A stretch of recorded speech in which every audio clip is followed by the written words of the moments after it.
Hello guys, welcome back to our channel. இது ஒரு Sunday போல் எடுத்த பிளாக் தான். ஸோ எடிட் பண்ணி போகிறதுக்கு இவ்வளோ நாள் ஆகிடுச்சு. 5 டேஸ்க்கு மேலேயே ஆகிட்டு இந்த வீக்கெண்டே வந்துருச்சு. ஒரு வழியாக இன்றைக்கி எடிட் பண்ணி அப்லோட் பண்ணிடணும்னு சொல்லிட்டு மார்னிங் எடிட் பண்ண ஆரம்பிச்சிட்டேன். இன்றைக்கி ஒரு க்ளீனிங் ரொட்டீனும் தான் உங்கள்கிட்ட ஷேர் பண்ணியிருக்கேன். என்னோடய ஃபுல் டே ரொட்டீனும் ஷேர் பண்ணியிருக்கேன். ஸோ வீடியோ உங்களுக்கு ரொம்ப இன்ட்ரெஸ்டிங்காக இருக்கும். வீடியோ ஃபுல்லாக ஸ்கிப் பண்ணாமல் பார்த்து என்ஜாய் பண்ணுங்கள். வாங்க வீடியோக்குள்ளே போகலாம். அதுக்கு முன்னாடி இப்போ தான் நம்ம சேனலை ஃபஸ்ட் டைம் பார்க்குறவங்களா இருந்தால் மறக்காமல் சப்ஸ்கிரைப் பண்ணிவிட்டு சின்னதாக ஒரு லைக் கொடுத்துருங்க. நீங்கள் கொடுக்குற லவ் அண்ட் சப்போர்ட் தான் எனக்கு இன்னுமே மோட்டிவேட் பண்ணும். ஸோ டோருக்கு ஃப்ரண்ட்லேயே ஓப்பன் பண்ண உடனே ட்ரெஸ்ஸிங் டேபிள் அந்த சைடு வச்சுருந்தேன் இந்த வீட்டுக்கு வந்த புதுசில். அதுக்கப்புறம் டோருக்கு பேக் சைடு வச்சேன். இப்போ ரொம்பவே டஸ்ட்டு நிறையா படிய ஆரம்பிச்சிட்டு, அதனால் ஃபஸ்ட்டு இருந்த இடத்துலையே வச்சிடலான்னு சொல்லிவிட்டு மேலே உள்ள திங்ஸ் எல்லாமே எடுத்து கீழே வச்சுட்டேன். மேக்ஸிமம் அந்த என்னோடய ஃபேஸ் க்ரீம், ஃபேஸ் ஆயில், அப்புறம் பாப்பாவோட லோஷன் அந்த மாதிரி தான் இருக்கும். அது எல்லாத்தையுமே எடுத்து கீழே வச்சுட்டு ட்ரெஸ்ஸிங் டேபிளை நகர்த்துறதுக்கு ட்ரை பண்ணேன். பட் என்னால் முடியல. அடியில் வந்து ஹஸ்பண்ட் வந்து ஸ்பீக்கர் வச்சுருந்தாங்க, செட் பண்ணியிருந்தாங்க. அதனால் சுத்தமாகவே நகர்த்தவே முடியல. ரொம்பவே கஷ்டப்பட்டு ஒரு 50 மினிட்ஸ் மேலே அதுவே எனக்கு ஆயிடுச்சு. அதுக்கப்புறம் ஒரு வழியாக மெதுக்காக நகர்த்தி வச்சுட்டேன்.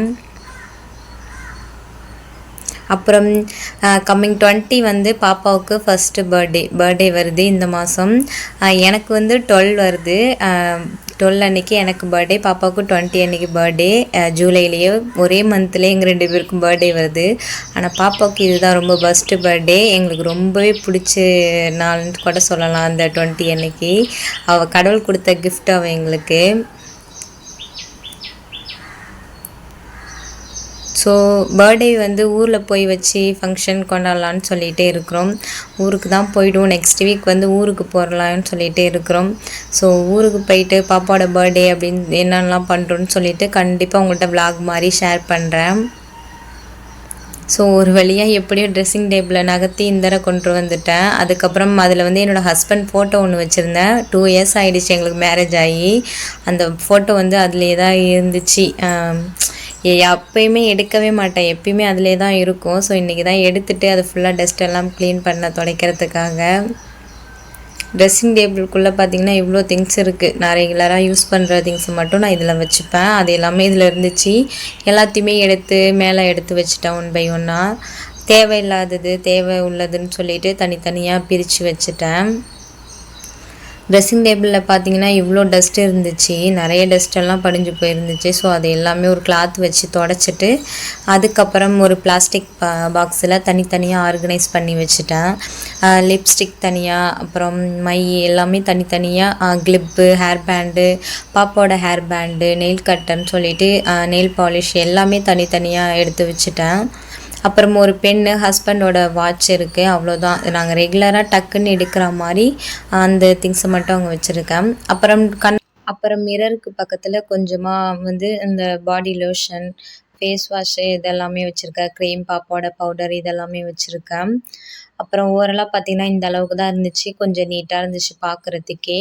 ட்ரெஸ்ஸிங் டேபிளுக்குள்ளே இவ்வளோ டஸ்ட் இருந்திருக்கு. தேவையில்லாத திங்ஸு, பேப்பர்னு சொல்லிட்டு நிறைய இருந்துச்சு.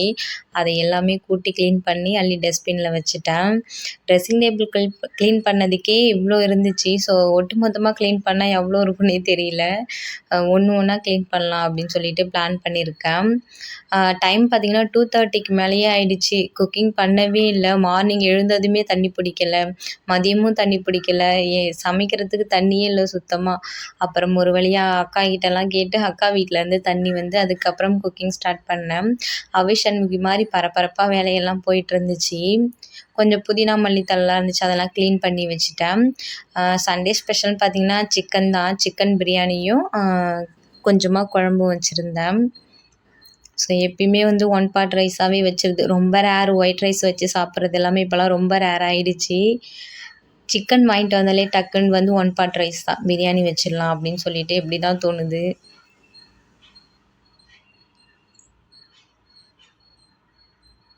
ஸோ ஃபைனலாக குக்கிங் வேலையும் முடிச்சுட்டேன் கடகடன்னு. இதெல்லாம் செஞ்சு முடிக்கிறதுக்கே பார்த்திங்கன்னா ஒரு 5 மணிக்கிட்ட ஆயிடுச்சு. 10 மணிக்கு ஸ்டார்ட் பண்ணி அந்த க்ளீனிங் வேலையும் முடிச்சுட்டு குக்கிங் முடிக்கிறதுக்கே 5 மணிக்கிட்ட ஆகிடுச்சு. ஏன்னா நான் பாப்பாவை வச்சுக்கிட்டே செய்கிறதுனால எனக்கு கொஞ்சம் லேட் ஆகிடுச்சு வீடியோலாம் ஷூட் பண்ணிக்கிட்டே செய்கிறதால. ஒரு வழியாக வேலையெல்லாம் முடிச்சுட்டு நானும் போய் பாத்திரம் எல்லாம் கழுவி வச்சுட்டு குளிச்சுட்டுமே வந்துட்டேன். சைடில் பாப்பாவுமே தூங்க வச்சுட்டேன். அவளை தூங்க வச்சுட்டு நான் என்னோடய வேலையெல்லாம் பார்த்துக்கிட்டு இருந்தேன். கொஞ்சம் விளையாண்ட டாய்ஸ் எல்லாம் கூட பெட்டில் அப்படியே இருந்துச்சு.